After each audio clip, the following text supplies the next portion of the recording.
দেশটা ভালো কিভাবে থাকে আর চলেই কেমনে ভালো? ধর্ষণ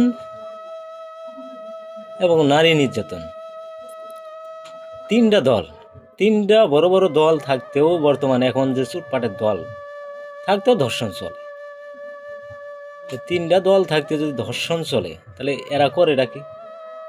আর আওয়ামী লীগ সরকার যখন ক্ষমতায় ছিল আমরা দেখেছি আর কি, তখন একটা চ্যাংড়া মানুষ কি ছেলে মানুষ প্যানের যে চেনটা খুলে নিচে নামাবে তুলবে সেই সাহসটাই পাইতো না। তার দেশটা কি পর্যায়ে রেখেছিল, কত হেফাজতে কত না যত্নে রেখেছিল। আর এখন বর্তমান আওয়ামী লীগের লোক একটা ইয়াবা ট্যাবলেটের মতো হয়ে গেছে। ইয়াবা ট্যাবলেট যেমন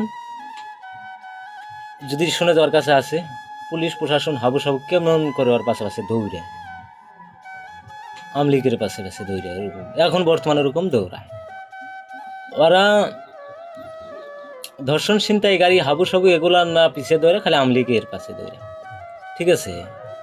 আর এখন বর্তমান একটা করে বিএনপির ভোটার যায়, বিএনপির ভোটার সে বর্তমান ম্যাজিস্ট্রেটের পাওয়ারের মতো চলে, ম্যাজিস্ট্রেটের যেরকম পাওয়ার এরকম মোশনে চলে।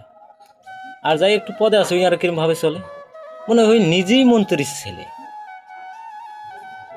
আর যার একটু আরলা পথ আছে সে বর্তমান কিভাবে চলে জানেন, মানে ওই নিজেই মন্ত্রী, দেশের প্রধানমন্ত্রী ওই নিজেই। তো এইভাবে কি দেশটা চলে?